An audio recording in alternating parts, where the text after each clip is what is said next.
Did you ever see the film AI Artificial Intelligence? The one where Haley Joel Osment plays a robot that can't eat spaghetti? I really like it, but it has a similar problem to this book in that it has a very natural stopping point. But instead of ending, it continues for a bit longer into an unexpected final act that isn't bad, but out of left field and not wholly satisfying. Animorphs could have very easily have ended with the trial of Visser 1. It could have ended with the surviving Animorphs on that beach, unsure of themselves and their actions, but finally able to put the past behind them and step out into a new and uncertain future. It could have used the pages spent on this weird ending for more character moments, space to wrap up more of the subplots and secondary character arcs and unanswered questions. But this is the ending we got. And I don't think it's a bad ending.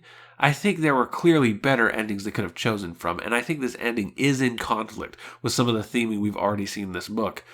And I'm going to rip into it, but it could have been worse. And as going out fighting endings go, it's one of the better ones. Well, top 50% anyway. So the trial ends, and we jump 2 years later, so 3 years after the end of the war and Rachel's death. We finally get a chapter narrated by Axe, the only one in the entire book. The narration ratio here is seriously skewed. The book has 21 chapters.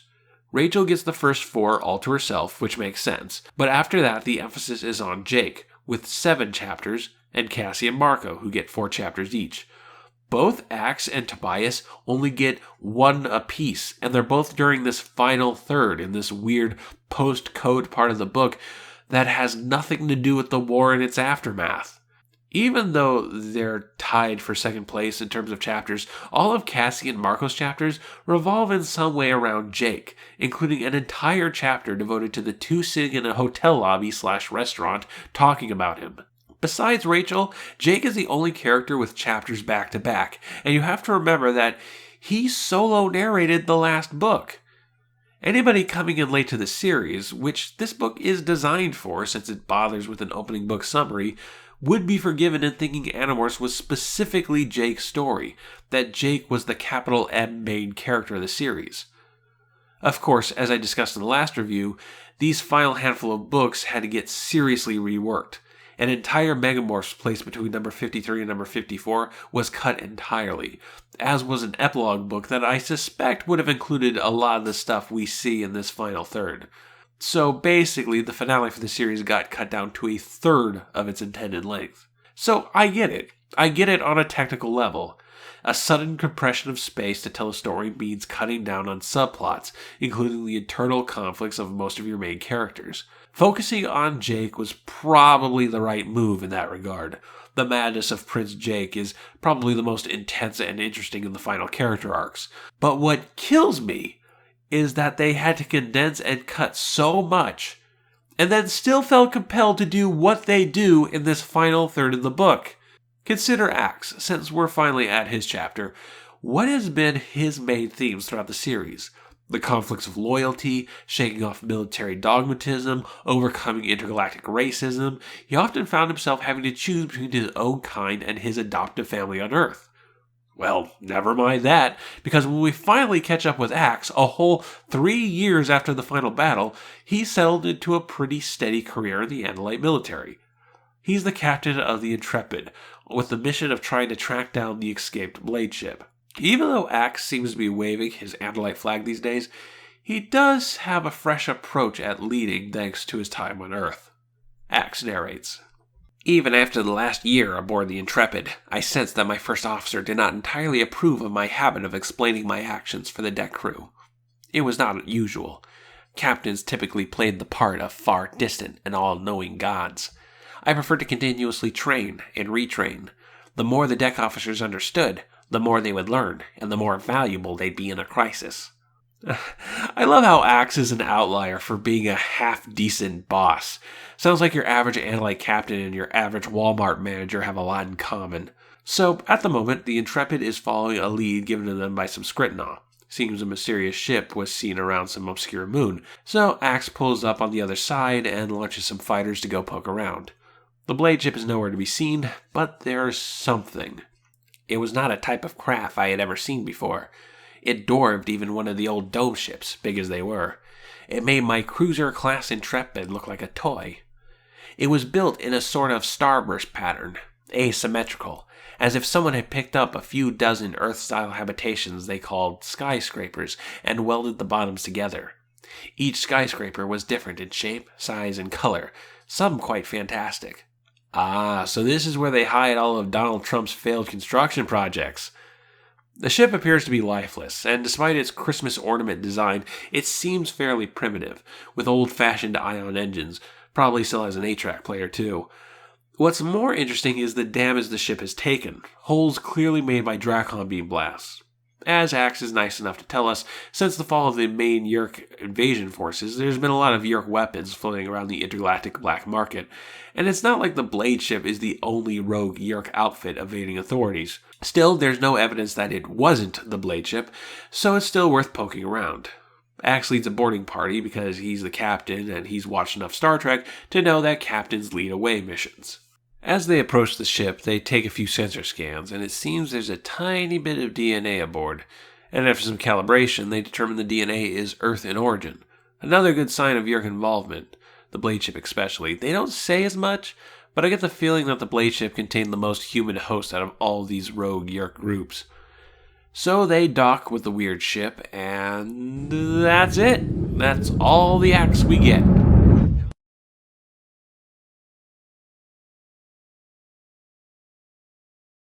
Aximili Eskerith Ithil was born for war.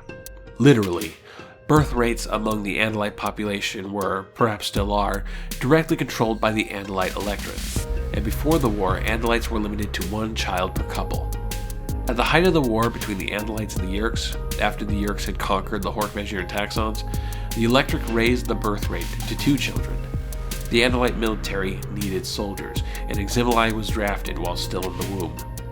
Axe was raised in a traditionalist Andalite family who believed heavily in ritual, and Axe grew up mired in Andalite culture. He attended the standard education, unfocused, paying more attention to the opposite sex than his classwork. Axe simply walked the path his family and his culture laid out for him. The one anomaly to all of this was his brother, Elfangor Cyrenel Shamtol. When Axe was still a small child, Elfangor was already a famous war prince, one with an air of mystery concerning his years-long absence and sudden return. The Andalite military sought to create heroes, living legends for the rest of the Andalite society to look up to, and Elfangor seemed to come straight from a fantasy. For that fantasy to be his brother, for that fantasy to come home every once in a while and interact with him on a personal level was exhilarating. Elfangor treated his younger brother with respect, never speaking down to him, never treating him as just a child. Elfangor was a powerful role model, and so Axe followed him into the military, becoming an Aerith on the same dome ship as Elfangor, the same dome ship that followed the Yeerks to Earth. As a low-ranking cadet, Axe could do nothing but watch the space battle from the dome. With the surprise arrival of the Blade ship, the dome was forced to separate from the rest of the ship, which was then destroyed. The dome crashed deep into the Pacific Ocean, and for weeks, Axe found himself alone, unaware of the fate of his fleet, of his brother. Eventually, he was discovered and rescued by the Animorphs. Axe learned of his brother's death at the hands of Visser III, and without any authority, any orders, any family, and despite being on a strange planet with alien ways of thinking, Axe fell back on his people's traditions and military structure. He assigned Jake as his prince. Once it became clear that he had no easy way off the planet, he closed himself off from his human allies to uphold the laws of Ciro's kindness, withholding information about the Andalites and the war against the Yeerks. And he uptook an oath of revenge against Visser III, that he would end the Visser's life or die trying. But it didn't take long before these ideas began to break down. Jake adamantly insisted on not being called Prince. Axe learned that his own brother had broken Ciro's kindness in giving these humans morphing powers, and his human allies were more than open about information on Earth, gradually bringing Axe out of his shell to reveal that the Andalites had a direct hand in the Yeerk spread across the galaxy.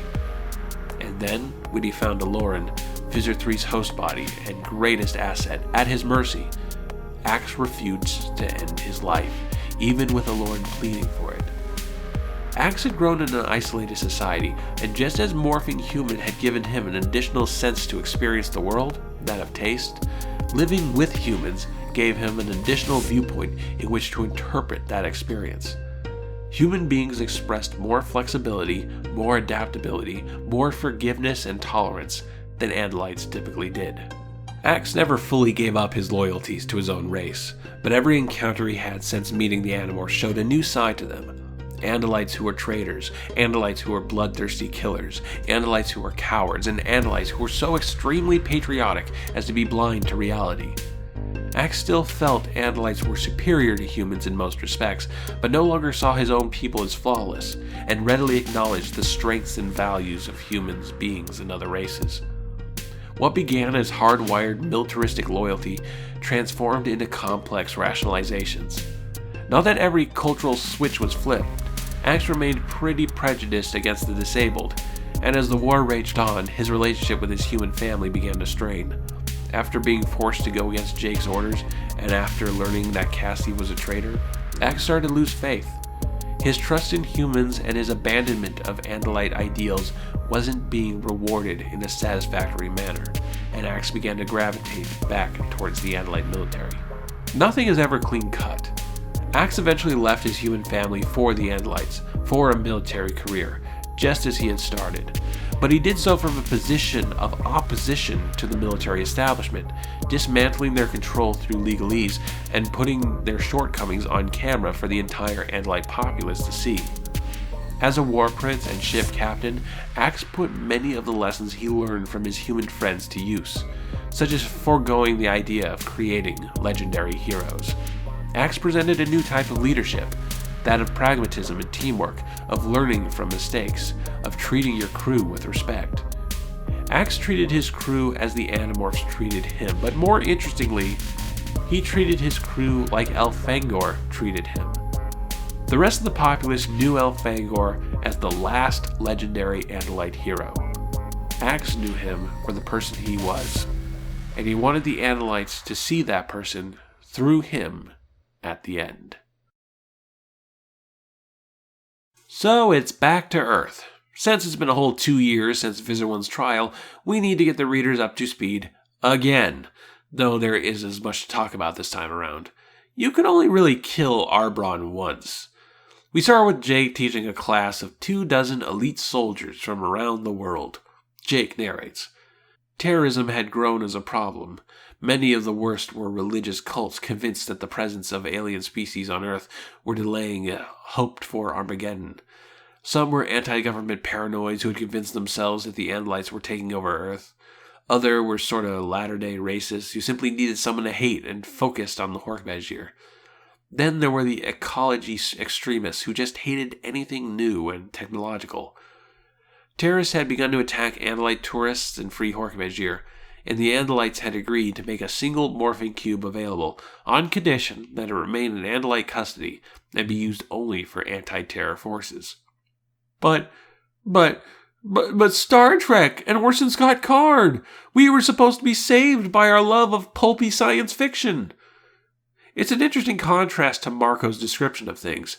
Either the terrorists decided to take that first year off, or Marco was willfully ignoring these problems.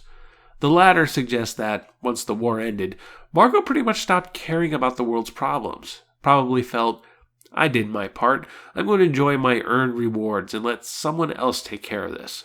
So, terrorists be everywhere, the Andalites are allowing for a morph-capable anti-terrorist unit, and Jake is their morphing instructor. Jake seems to be doing better. He's working and making himself useful. He's engaging with people again. I lived in Santa Barbara now. After the trial of Visor 1 and endless nagging from Marco and his agent and manager and assorted Hollywood friends, I finally wrote a book. It was an autobiography, of course. I hated doing it, but it was a way for me to tell people more about Rachel and Tobias, the forgotten Animorphs as people called them. The book weighed way more money than I needed. I bought a house for my folks and finally moved out on my own. Tom was gone. My hanging around my parents' house till I was 30 wasn't going to bring him back. He lives close to Marco and his Hollywood friends. He flies to work every day. He's an active part in trying to make the world a better place. It really seems like he's on the upswing. He's still quiet, often gets lost in thought. He and Cassie have moved on. Cassie started dating a guy named Ronnie Chambers. He sounds like one of the background nerds in Revenge of the Nerds. He's an environmentalist. That's it. That's all the book has to say about him. So naturally, there's a good chunk of fan fiction about Ronnie Chambers. Anyway, no charges of being a war criminal were made against Jake. He's been awarded a lot of medals, and he gets some decent security because what's a more tempting target for a terrorist than an actual superhero? So Jake wraps up his class for the day and starts making his way to the plane to fly home when he gets word that 2 Andalites have shown up unannounced. Jake assumes it's Axe, but instead it's Axe's first officer, Menderash, along with a Prince Kasath. Menderash is the only known survivor of the Intrepid. I guess I looked pretty stupid for a minute as the news sank in. Are you telling me Axe is dead? Kasath slowly shook his head. It was a habit they learned as part of communicating with humans. No, he is not confirmed dead, only missing. In fact, we have reason to believe that he may still be alive, but a prisoner. Whose prisoner? I snapped. It was Menderash who answered. The Blade Ship. So it turns out that the weird dead ship was bait for an ambush. Axe and his crew docked with the thing and searched for that DNA sample, eventually stumbling onto some polar bear hairs, almost certainly from the Yeerk that killed Rachel. Axe responded swiftly, ordering the Intrepid to raise defenses, but it was too late. It turned out the ship wasn't as dead as they thought it was, firing its main weapons and doing massive damage to the Andalite ship. Menderash was forced to pull back, but before getting out of range, he got one final message from Axe. Jake. That's it, just the name Jake. The Intrepid lost life support, and the Blade Ship emerged from within this weird ship. So yeah, that sounds like it was really intense. Too bad we had to read about that after the fact. Seriously, we could have read about most of this in real time with a second Axe chapter, instead of devoting an entire chapter where Jake does nothing but listen to the thing we'd rather read. You know the old adage, show, don't tell, and this is probably the most egregious example of telling over showing that I've seen in a while. It's not even like it's told in a very interesting way. There are a few moments that suggest that Menderash is still recovering from the trauma of this event. He does that sentence fragment thing, no hope, losing air, cold, so cold, that kind of thing. Trying to rush development on a new character in the twilight chapters of your entire series is not a fair trade with having a dramatic action beat with a well-established and beloved character. It's not like Jake's reaction is all that interesting either. The idea that Axe might be dead doesn't cause a relapse into depression. It doesn't trigger much emotion at all. So the Andalites want to give chase, of course, but there's a problem. The Blade Ship and its new companion flew into Kelbrid space. Kelbrids are a warrior race whose empire borders the outer regions of Andalite space, and there's a strictly enforced peace treaty. No Andalite will enter Kelbrid space, and vice versa, or there shall be war. These guys must be serious business. Was this alien vessel a Kelbrid ship? We do not know. We have never seen a Kelbrid. They, likewise, have no direct knowledge of us. What? What? How do you even... What? How did you arrange a peace treaty if you've never even seen each other? Did you put messages in bottles and hope the other party would find them? You'd think that an empire might want to flex some muscle, show that they're serious, and that they mean business. It doesn't have to be much, just blow up an asteroid or something. As far as we know, the Kelbrid might be bluffing, and they aren't that powerful at all. Hell, as far as we know, the Kelbrid might just be one guy with a ham radio. Just some old crotchety alien who came up with the Kelbrid ruse to keep the Andalites off his space lawn. How long have the Andalites known about the Kelbrid anyway? Is this a recent thing? With the Yeerks running around, you think the Andalites might use that as an opportunity to take a stab at forming an alliance, or at least warn the Kelbrid. Now, initially, you could see the problems with the Yeerks dragging Axe into Kelbrid space. If the alien ship that captured him was Kelbrid, that might mean the Kelbrid want to study Andalites and are gearing for war. If it isn't Kelbrid, then if a Kelbrid saw an Andalite that crossed into their space, It would be seen as a violation of the peace treaty, and again, we're at war. But neither of those things hold up because the Kelbrid don't know what Andalites look like. In his position, Axe would know about the Kelbrid, and he would know to keep his mouth shut if asked what race he was. The Andalites could literally fly their entire fleet in, and when the Kelbrid ask who they were, they just go, "Oh, we're not Andalites. We hate those guys. We're Gleeglobs or Vulcans or something." And actually, the Kelbrid could do the exact same thing, which would allow the chance for a sneak attack. It doesn't work. None of this works. A peace treaty with an empire you haven't seen a single individual of doesn't work. So, the Andalites can't go after Axe, because I guess they're good sports. It's not like the Kelbrid would recognize them. Jesus. Which is where Jake comes in. The Andalites want Jake to steal a Yeerk ship they've had in storage and lead a team into Kelbrid space in search for Axe. And the first member of this team will be Menderash, who morphs human and proceeds to become a Nothlit. Man, that's dedication. Kinda wish we knew more about you. So it looks like Jake is getting the band back together. First stop, Yellowstone to meet Cassie. She's hiking the trails with Ronnie, which she mentions would be easier with morphing, but she's opted out of morphing lately except for emergencies and special circumstances. Jake and Marco have gotten their lives back together, but Cassie is the one whose life is the most removed from the Animorphs.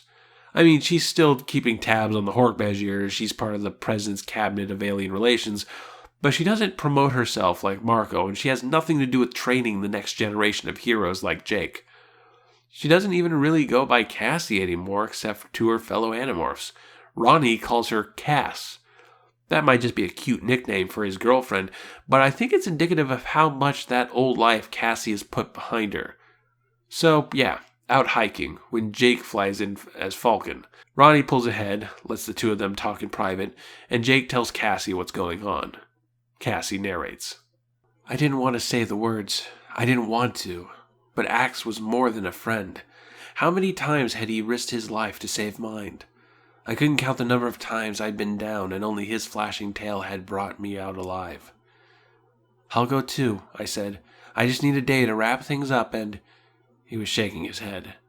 No, Cassie. Look, if it's because of us, because of, you and me, hey, that's separate and apart from saving Axe. Axe is one of us. That's not it, Cassie, he said, all the swagger gone. He was the old, awkward Jake now, struggling to express feelings instead of making lightning decisions. Look, Cassie, you're doing what you need to do, and we're born to do. Part of what we won was freedom for the Hork-Bajir people, and a place for them here on Earth. That's something we won. It's in the bank. It's real, and it's good, and your job is to protect it. Me? He shrugged. Look, for better or worse, this is what I do. This is what I am. Not what you are. That's unexpected. There are a lot of different ways to look at this. From a thematic standpoint, in denying Cassie's presence in the ending, is the book saving her or punishing her? On one hand, she's the only Animorph we can say with 100% certainty is alive by the end of the series. She's the only one doing the most positive work post-war. She's the one doing the most good, and therefore has earned her retirement from the hero business. She's also Applegate's favorite character, at least for a time. On the other hand, she's the only Animorph that doesn't get the glory of going out swinging. She did betray the team, and that might mean she's not worthy to die in combat and be brought to the gates of Valhalla or whatever. I usually think it's up to reader interpretation is a cop-out more often than most, but I think it's legit for this. How you feel about this moment, about Cassie being denied the book's ending, is going to largely depend on how you feel about the character as a whole. So, no deep space mission for Cassie. Instead, Jake wants Cassie to help find Tobias. It seems Cassie's been keeping in contact with him. I might question if bringing along a guy who blames you for killing his girlfriend is a good idea, but Jake needs the world's greatest warriors, and Tobias is the guy who killed both the dinosaurs and Hitler. He'd be on the top of my list. This is getting pretty fanficky, but I wonder if Tobias keeping in touch with Cassie has anything to do with the fact that Cassie has a Rachel morph. Yeah, from number 12, The Reaction. I almost forgot about it too. Do you think Tobias ever asked Cassie to morph into Rachel? Do you think she might have, in some vain attempt at roleplay therapy? That Rachel morph is like a breathing snapshot. I can't imagine Cassie wasn't tempted at some point to see her old friend in the mirror again. So that closes the book on Cassie. So long.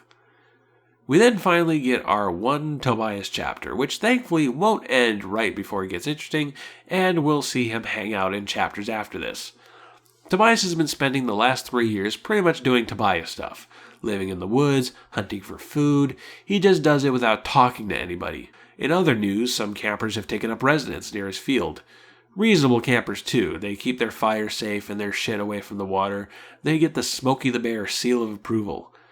The problem is that these two think they're all alone. Tobias narrates. But something about them, the two of them, the couple, they look like what I thought we'd look like. They were in love. Even a hawk could see that. And although a hawk's visual acuity is well known, fewer people know that we also have extraordinarily good hearing. Guys, Tobias is watching you fuck! You have sex in the woods? Tobias is right outside your tent, judging you. No, actually, he's getting wistful and depressed because this couple reminds him of all the things he can no longer do with Rachel. Like forest fucking! Tobias is being very angsty over it, deciding he's got to run these two out because, this is my forest, damn it, my name's on the deed, probably. That's when Toby shows up with a wolf in tow. It's Jake, and Tobias doesn't really want to give him the time of day. Cassie said earlier that Tobias wasn't mad at Jake, so I guess Cassie was a moron one last time because Tobias is pretty mad at Jake. It's not like boiling over rage. Tobias even thinks to himself that he should be feeling more venomous than he is, but it's clear he doesn't want anything to do with this guy. It's not until Jake brings up Axe that Tobias stops to listen to what he has to say. We then cut to a Marco chapter. Marco is finally starting to feel the rich and famous fatigue. He's a millionaire 9 times over. He has steady work on his TV show. He has a girlfriend, whom he admits is really just a bit of arm candy. Marco narrates. I had 7 cars, a butler named Weatherby. Actually, his name was McPherson, but I like the sound of Weatherby. Wow. Marco's kind of turned into a horrible person.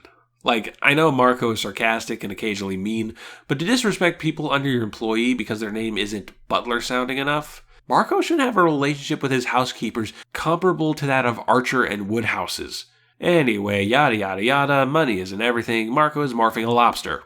For nostalgia, mostly. He hasn't just morphed and enjoyed morphing for a while now. This is the scene Jake and Tobias walk in on. Marco narrates. In a heartbeat, it was as if everything around me turned translucent, like it was all fake, a set created with the help of trick lighting. Now, with the sudden change, it was like I could see right through the walls of my very nice house, right past old Weatherby and the silver tray with my Coke. The last 3 years were magically reduced to a daydream, and all reality emerged from beneath the illusion. I reached for my drink, and my hand was trembling. Jake waited, patient now that he knew that I knew. He was watching me, waiting for my reaction. Waiting, but not like he had any doubt about me, the smug jerk. You're about to ruin my life, aren't you? I asked him. I sounded more self-pitying than I intended to. Let the days go by, let the water hold me down. So Jake tells Marco what's going on. Marco's a ball of conflicting emotions. He suddenly has an urge to get back into the fight, to get back into danger, but he's still aware of his reality and responsibilities on Earth. I'd almost say he's having a midlife crisis if he wasn't 19. Marco's concerned about his fellows. He has no idea how Tobias might have changed over these last 3 years, and while Jake has been getting better, he's not 100% yet. Marco suggests that Jake is doing this because he's only comfortable in war, which just slots Marco back into his old role, that of a worrywart, the one who says this is stupid and then comes up with a better plan. Jake nodded. This time I won't make mistakes. Don't tell me that, I said. You want a zero screw-up fight? I got Rachel killed. Would you like me to keep that from happening to you? Yeah, I really would. But you start thinking that way, and that's when you'll get me killed. You have to trust your instincts, not your doubts. I'll trust my life to your instincts. If we're fighting again, you have to be able to make the same kind of crazy, reckless, ruthless decisions you made before. We beat an empire, my friend, the 6 of us. And we did it in large part because you didn't know any better than to trust your own instincts. I stopped talking, and Jake didn't say anything. I could tell I had no effect on him, or at least not the effect I'd hoped. All I managed to do was send him spiraling back to that awful day aboard the pool ship. After a while, he shook himself, smiled, and said, "So you're in, right?" And of course I was. Rounding out the team is 2 of Jake's students, Sergeant Santarelli, a U.S. Army Ranger, and Jeanne Gerard, a French 12e Bureau agent, which is interesting because the 12e Bureau hasn't existed since 1940. She must really be dedicated to the cause if she time-traveled 60 years into the future.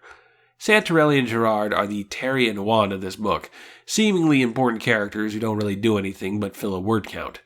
Gerard's only role in this final chapter is to have boobs so that Marco can hit on her the entire time. Jake narrates. We hit a hard bump, and Marco said, "See? You really should put Zan up here with us. A bump like that might bruise her. I could have protected her." He made a point of carefully pronouncing her name as Zan. I sighed. This is going to be a problem, isn't it? Me and Zan? No problem at all. Obviously she wants me, and what woman doesn't? So I don't see any problem at all. You know, it was precious when he was doing this as 13, but as a legal adult and multi-millionaire, it's getting kind of skeevy. So we've got 3 Animorphs, 2 human soldiers, and an Andalite stuck in human morph. It's time to fake a spaceship heist. 2 Andalites park a shuttle in the desert under the pretense that one of the anti-alien terrorists is going to defect to them, but instead they just get snuck up on and knocked unconscious for their troubles. With Mandarash piloting, they fly the shuttle into space and towards an orbiting space dock where the Andalites are keeping the Yerk ship. It's a prototype, about a quarter the size and half the firepower of the Blade ship, but clearly outclassing a dozen bug fighters. Boomerang-shaped, no doubt inspired by the time the Yerks were driven out of Australia by sharpened sticks. Jake narrates. "Okay, Mandarash, let's go aboard." He hesitated. "What?" I asked. I was worried from the start that a former Andalite first officer would have a hard time taking orders from me. "It's nothing, Captain. Just a custom. An Andalite custom. We always name a ship before the first crewman boards. It's an old notion, a superstition, really.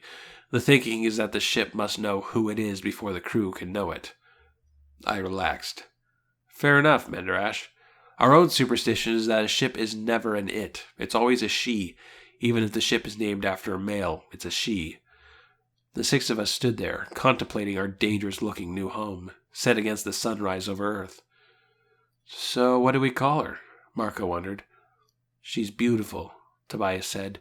"She's beautiful and dangerous and exciting." I turned in surprise to look at Tobias. He stared back at me with his internally fierce hawk's gaze. Marco laughed, realizing what we were thinking. "Oh, she would love it.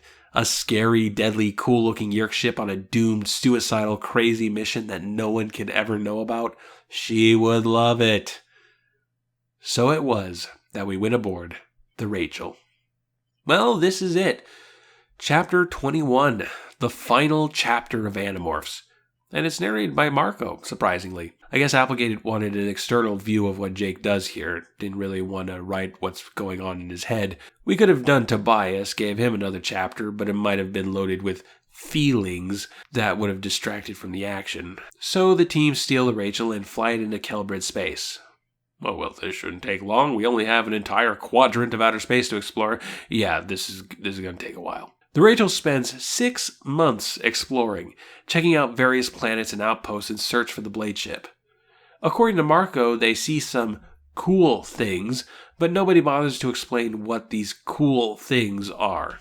I mean, this is a series in itself, right? A ragtag team sneaking into enemy territory and exploring it. Very Star Trek. In fact, a lot of this is set up for a series. Michael Grant has said that one of the reasons for this ending was to set up plot points if they ever decided to continue the series. Which is why we get these nobodies, Mandarash, Santarelli, and Gerard, on the team. they would have been main characters in this second series. I'll get into why I think this was a bad idea later. So, months fly by. It's Marco's turn to watch the monitors when a ship comes into view and starts hailing them. Marco narrates. We gave out our story, that we were the Enterprise, a peaceful deep space exploration ship from the United Federation of Planets. We figured no one in this far corner of the universe would have seen Star Trek reruns. It was our little joke. Here was the problem with that thinking. The Yeerks we were chasing had spent years on Earth, many with human hosts. What? Really? Really? I know I said this was very Star Trek, but come on. You've spent months in space and hadn't come up with a unique cover story? The one ship you're looking for is the one ship that could see right through that bullshit. It's been 6 months. You've had time. Well, it is the Blade ship, and they do see through the ruse. Santarelli takes the role of captain with the known Animorphs hiding, and once they're called for their bullshit, Santarelli goes on about how they're actually Yeerks looking for their fellows scattered across the galaxy. Maybe build up an army, come back into power. The boys are back in town, boys are back in town. The Yeerks in command of the Blade ship, a guy named Efflet, seems to buy it. But there's a catch. You will place yourself under the command of the One? Santarelli's eyebrows shot up. The who? He blurted. I looked at Jake, at Tobias. There was a sort of collective shrug. I command this ship, Efflet 1318 explained, but I serve at the pleasure of the One who is many, the One who is all. We are not alone, Rakich 4691. We are not this ship alone. We are the seeds of a new empire that will far outshine the old, under the leadership of the One. Ah, just what we need, an intergalactic Jonestown. The Yeerks invoke the presence of the One, and suddenly something appears on the bridge, some kind of advanced holographic communication. Within the searing light, an image appeared. It was alien, not Yeerk. That was to be expected from the Yeerks. They were, after all, parasites, so you never saw the Yeerks themselves. But there was something very wrong with this particular alien. The face that filled the screen and more was a shifting image, a slow dissolve from what might be a robot's face, a machine with a rat-trap mouth and steel eyes, into a sweet, feminine, almost elfin visage, and last and most endearing, into the face of Aximili Eskarith Istel. Axe? Tobias whispered. The face that belonged to our friend Axe split wide open across the bottom and revealed a new-formed mouth full of red-rimmed teeth. So, the One, the big bad villain introduced in the last couple of pages in the last book of the series. Many have speculated what the One is and if it's related to anything we've seen before. Some think it might be the thing that forced the Krayak out of his original universe. Some think it might have been the alien to induce that weird future reality for Jake in number 41 The Familiar. Some think it's related to the Five, the beings who hunted the Venber down to extinction. I'd much rather it be something totally new and unrelated. It's a big universe, big enough for an almost infinite number of beings to rise to power, and connecting them does the opposite of that. It makes the universe seem smaller. The One seems kind of like a riff on the Borg, absorbing other beings into a collective, though the One seems to have far more of an ego and certain levels of supernatural abilities. A lot has been said about the One in this ending, but here's the thing I like about it. It caters to an idea of cycles, of history repeating itself on some level. Axe has been taken and consumed by the enemy in the same way Aloran was. Axe is presented here as a new kind of Visor 3. That puts Jake and his crew in the role of Elfangor, the hesitant heroes, the runaways. And do you remember what happened in the Andalite Chronicles when Elfangor and Visor 3 met again in the far reaches of space? Remember what Elfangor did? Can we shoot? Jake asked Mandarash, making no attempt to conceal his words to the alien.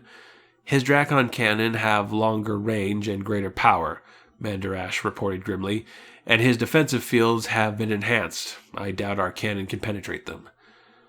Thought so, Jake said, still weirdly calm. But we're faster. Yes. Okay. Jake took a deep breath. He looked around the bridge at each of us. At Tobias. At me.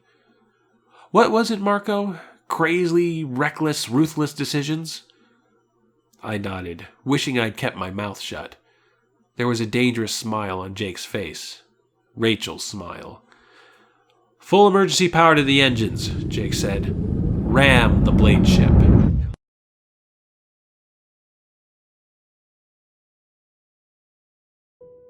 Jake Berenson lived in what many would perceive to be the typical American family.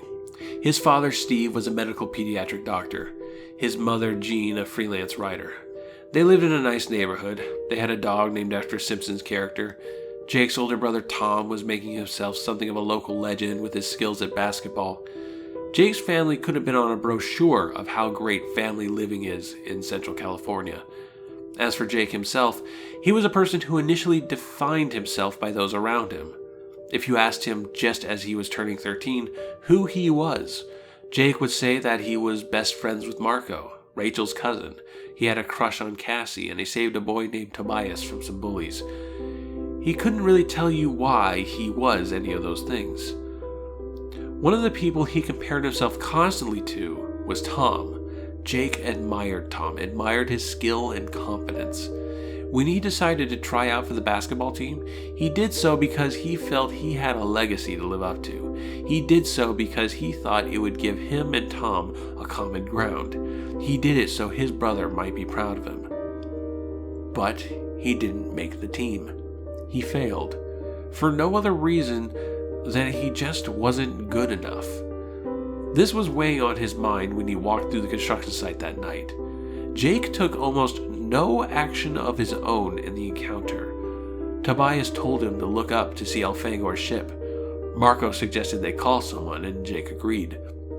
Tobias was the one to begin talking with the alien. Cassie insisted on tending to Elfangor's wounds. The group decided Jake would be the one to enter his ship and take the morphing cube, despite Jake's hesitation. Jake was the last to accept the morphing powers. There was nothing in Jake's actions or personality that suggested leadership qualities. But Cassie shared that mutual crush. Marco didn't want anything to do with this. Rachel might have taken the role, but Tobias, who was suffering a streak of hero worship at the time, had insisted that Jake be leader, a position that would only be further solidified when Axe bestowed upon him an official Andalite military rank. Jake didn't even have much motivation in stopping the Yeerks until he discovered that Tom, the brother he loved, sought approval from and attempted to emulate, was a controller. For the entire war, Tom was Jake's focus. He was the single thing that grounded Jake to this conflict, that allowed him to concentrate in his role as leader of the Animorphs. As the war went on, Jake stayed steady and gradually began to find himself. He discovered a talent for bluffing, for lying his way into certain advantages, and a special knack for it when talking to Andalites, especially. His planning skills improved out of necessity, and he became a successful mediator and deciding vote for his team. But the role of leader weighed on Jake, or at least his idea of what a leader should be. He tried his best to be stoic, to be cool under pressure, but that just made every trauma harder. Jake realized that his value in the team came less from his skills and more from his status as a symbol. He couldn't show fear, couldn't express regret, but to hide his pain at times when it would have been best to let it out and have a good cry hurt him. Cassie enabled this. While she offered a supportive shoulder, she also believed the importance of Jake the symbol and felt if Jake should falter, the rest of the Animorphs would collapse. Then Jake faltered. He made a mistake. He told everyone to sleep on an issue that required immediate action, and lost his entire family to the Yeerks because of it. Jake had failed, for no other reason than he just wasn't good enough. Just like how he failed to make the basketball team. Both times he did it for Tom, and both times he fell short. His parents under enemy control, forced out of his own home, Jake lost that focus, lost Tom as that grounding, and his ability to lead evaporated. Jake the symbol disappeared, and the team dynamic disappeared with it. Cassie betrayed them. Rachel became more and more violent. Marco became listless. Axe snuck around behind their backs, and Tobias was in his own little world. Jake made bad decision after bad decision, getting everyone into needless danger. When it came to the final battle, Jake didn't discuss it with anyone, didn't workshop or listen to ideas. He developed a plan in a minute and stuck with it even as it fell apart around him. Even after it alienated them from the Chi, even after it meant sending the auxiliary Animorphs needlessly to their deaths, even after it meant sacrificing both Rachel and Tom. The war ended. Thousands died pointless deaths. Jake could do nothing but stare at those deaths, every single one of them, and think, I did this. All these people, my cousin, my brother, died because I wasn't good enough.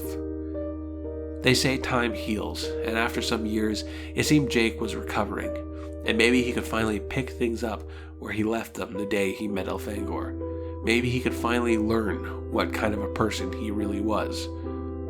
But it wasn't meant to be. He was asked to lead a team once again. Jake smiled. I'm the leader. That's all I'll ever be at the end. And thus, the story of Animorphs comes to an end. But it's not quite the end of the Animorphs experience.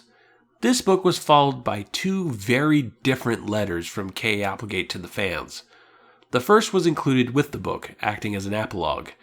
Let's take a moment to go through it. I know, it's rotten of me to leave you hanging at the end like that, but I figured the Animorphs should go out the same way they came in. Fighting. I'm pretty sure the Animorphs came in pissing themselves and running away. It took them a bit to really build up to the fighting.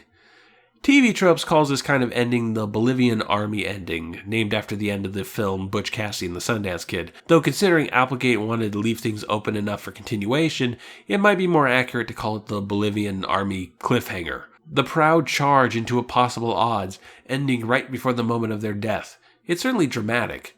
But here's the thing. Remember at the beginning of this review, so many years ago, remember how I talked about how the cover and inside art communicates how this series was never really about the morphing, and by extension, not really about the action, about how it was about these characters and their internal struggles? This final third, and the idea that the Animorphs should go out fighting, seems to betray that idea. I don't think number 54 at the beginning offers the kind of bookending K. Applegate thought it did. Number 1, The Invasion, ended with the Animorphs scared, crying, unsure about their future. If this book had ended on the beach, with the Animorphs just as scared, just as unsure about their future, then you could make the case that they went out the same way they went in. Well, here it is at long last, the final chapter in the Animorph story. It began in the summer of 1996, it ends in the summer of 2001. 5 years, 54 regular titles, 4 chronicles, 5 megamorphs, and 2 alternamorphs. An amazing number of you have read all those books.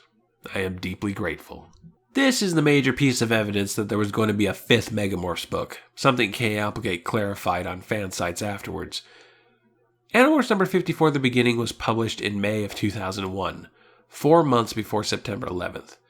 Just in time, if you want to think of it like that.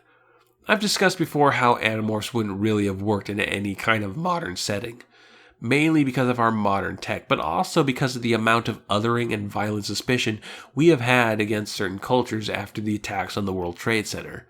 I'm sure there was racism, xenophobia, homophobia, all that nasty stuff in the 90s, but it didn't seem as big as it did now. We didn't have presidential candidates using platforms of hate and be popular. Animorphs could only have happened in a time when we didn't see a person with brown skin and have a knee-jerk assumption that there's some kind of enemy. I had a lot of fun writing these characters. I know it sounds pretentious to say that I'll miss them, but I will. It seems strange to think that I won't ever again write My Name Is. It makes me a little sad to say goodbye to Andalites, Hork-Bajir, Chi, Taxons, and even Yeerks. It was fun sitting down every day at my computer to invent that strange universe. It was fun reading about it, Applegate. Don't worry, I'm critical of some of the things in these 2 letters, but I really am glad for this series' existence. There are a bunch of people to thank. Hey, what is this, an Academy Award speech? First of all, Scholastic, in particular Jean Faywell, Tanya Alicia Martin, and Craig Walker. Also the talented folks who created some great art for the series. And of course, the people who never get mentioned, but who are responsible for the crucial step from publisher to bookstore, the sales and marketing force. Oh, you mean the guys who cut this final story down to a third of its original length? Yeah, thanks guys! Mostly, I want to thank you guys, the readers. You praised, you complained, you extolled, you demanded, you asked questions that sometimes I couldn't answer. You told your friends, you started websites, you sent letters and emails and wrote fan fiction. You pointed out every error I made. You were thoughtful and critical and imaginative. You were loyal. And it's still going on today. While Animorphs may not have the fan base of a Star Trek or Star Wars, what is there is loyal. And I am so glad that Applegate defined this loyalty with being critical of what you love. Because I love Animorphs. I've bitched and ranted and made dick jokes at the expense of Animorphs, but I really do love it, warts and all.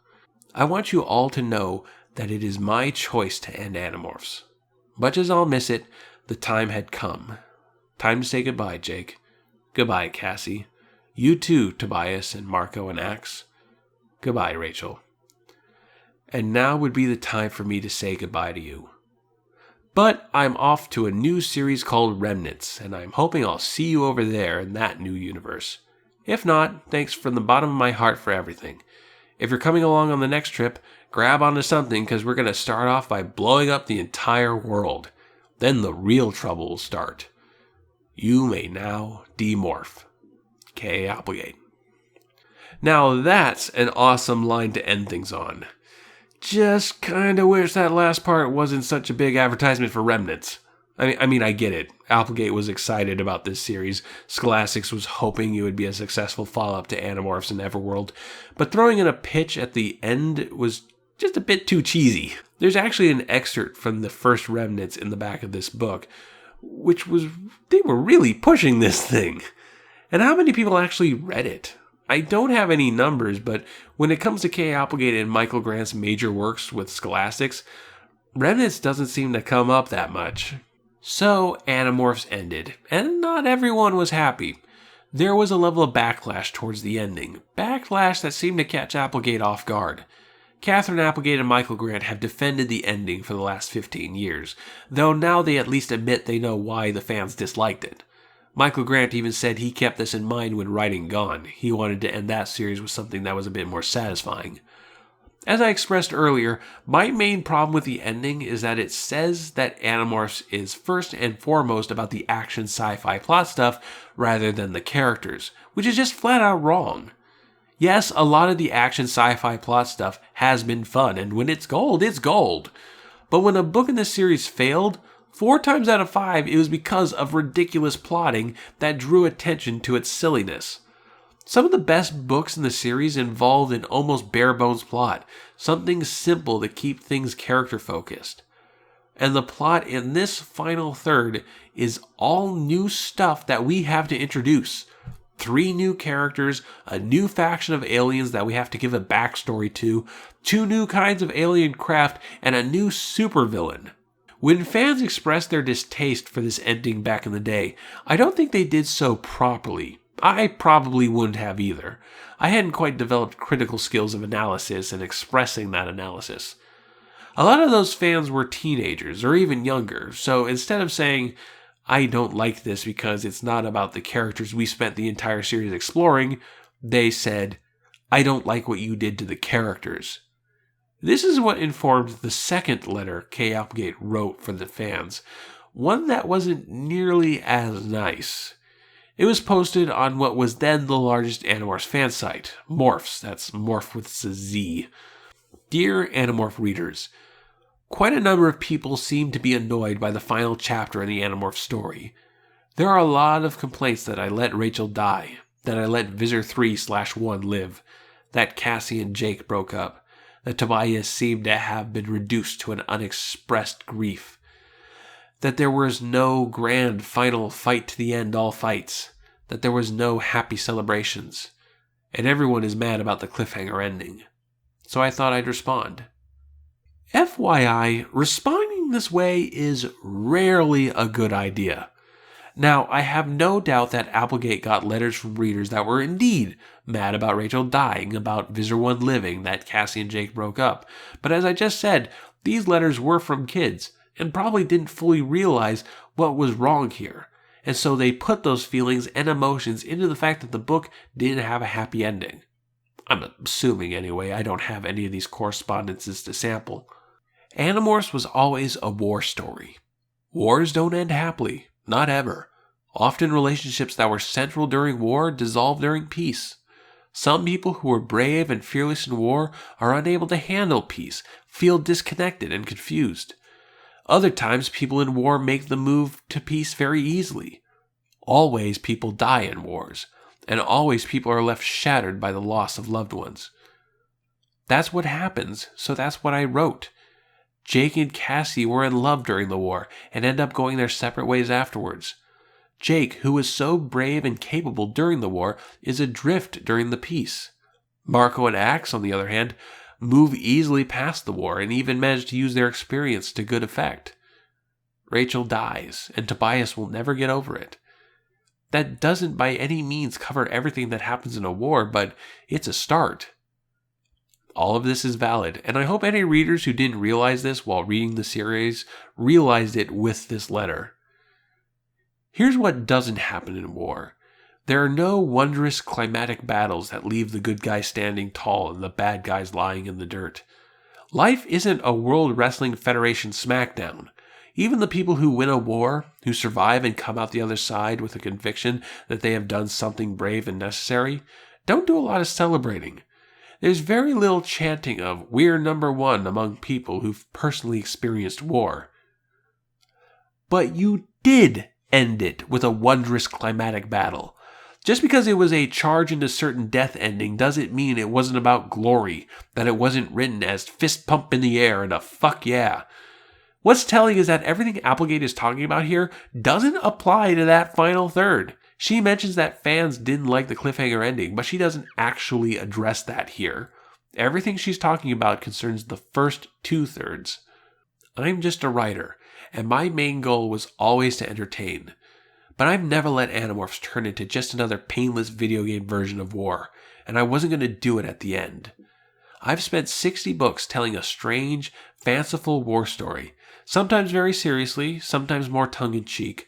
I've written a lot of action and a lot of humor and a lot of sheer nonsense. But I have also, again and again, challenged readers to think about what they were reading, to think about the right and wrong, not just about the who beat who. And to tell you the truth, I'm a little shocked that so many readers seem to believe I'd wrap it all up with a lot of high-fiving and backslapping. Wars very often end, sad to say, just as ours did, with a nearly seamless transition to another war. Oh, trust me, it wasn't seamless. Also, it wasn't another war. A rescue mission and a suicide run does not a war make. If the final third had been about the anti-alien terrorists, about the team Jake was training, then you could make that case. That's clearly a transitionary conflict. But this is just some new, scary alien seemingly unrelated to the year conflict on Earth. Now, the fact that this series is challenging is vital. That's what makes it so interesting to talk about even today in 2016. But what's challenging about a goofy Lovecraft monster? So you don't like the way our little fictional war came out? You don't like Rachel dead and Tobias shattered and Jake guilt-ridden? You don't like that one war simply led to another? Fine. Pretty soon you'll all be of voting age and of draft age. So when somebody proposes a war, remember that even the most necessary wars, even the rare wars where the lines of good and evil are clear and clean, end with a lot of people dead, a lot of people crippled, and a lot of orphans, widows, and grieving parents. If you're mad at me because that's what you have to take away from Animorphs, too bad. I could have written any other way and remained true to the respect I have always felt for Animorph readers. K. Applegate. This letter was a bad idea. You can tell that Applegate is just pissed about this book's receptions.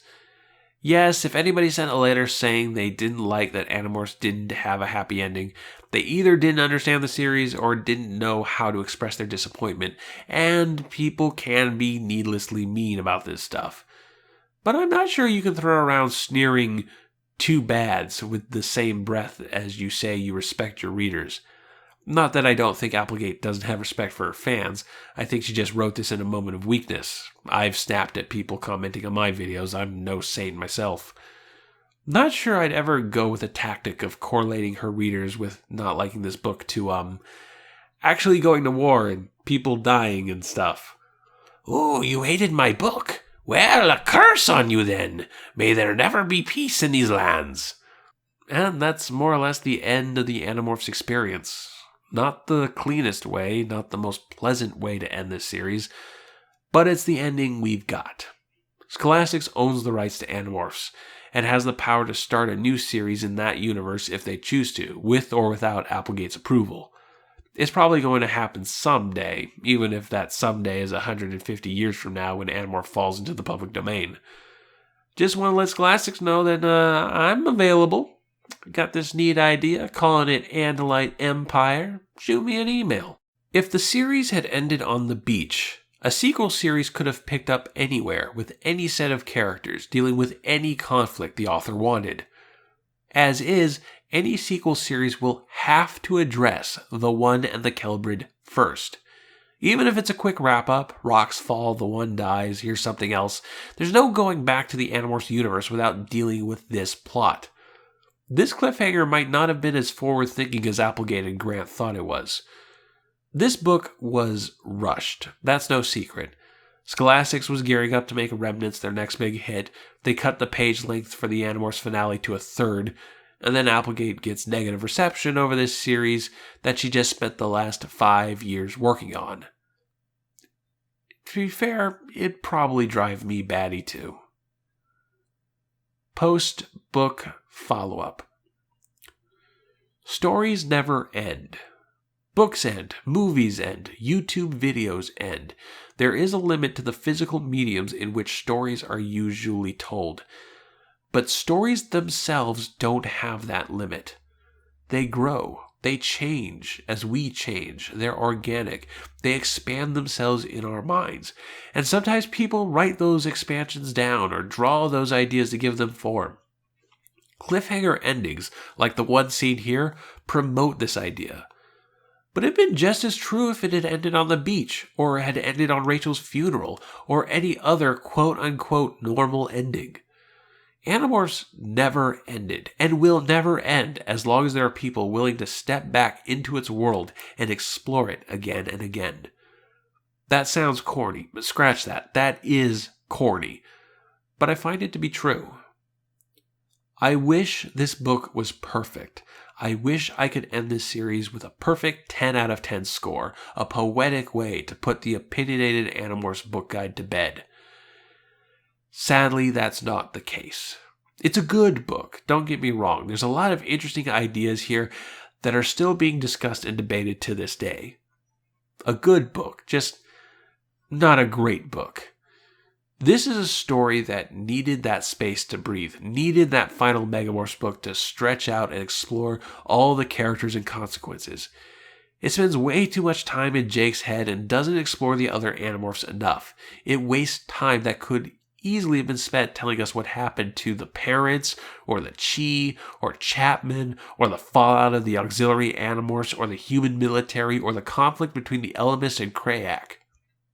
What's good is great, though. Once you get past that unnecessary opening book summary, Rachel's final battle is masterfully done, full of tension and tragedy, one of the best main character deaths I've ever read. It's sad and perfect.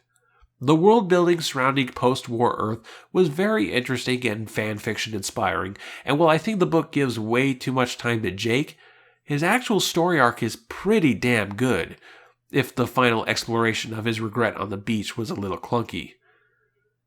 Then there's the final third, which, just none of it really needed to happen. Animorphs is a mess, has been from the beginning. A wonderful mess, full of stupid and amazing ideas, filled with tension and bad jokes, horrible plots, and tearful moments of joy and depression.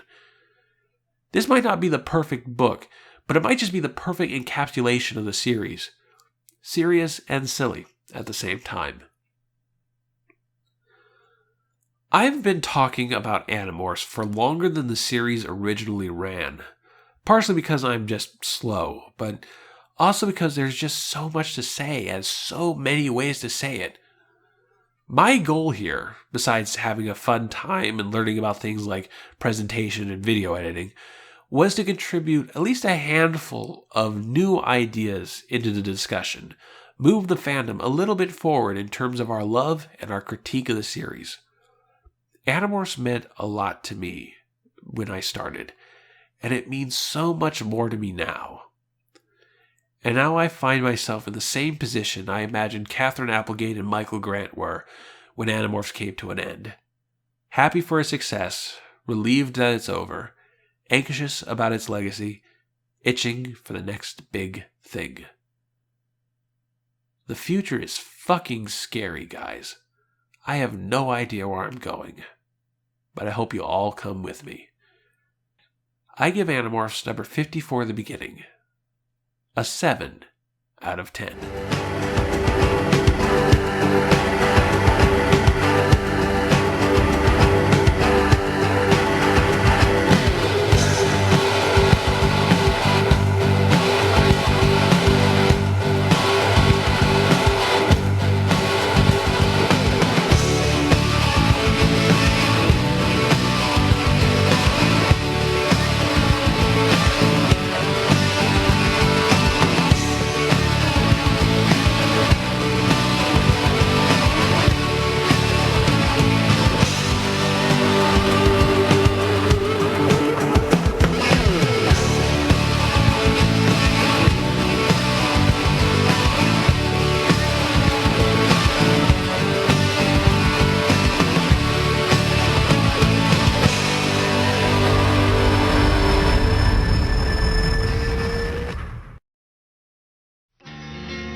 Lots of fun. Superbook fell off a shelf. Look what they've done. When it hit the computer, oh, they were surprised. Superbook got programmed in. Now it's computerized. Now it's computerized. Take a look. Superbook, we've got to look.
Hey, Lewis, I have your book.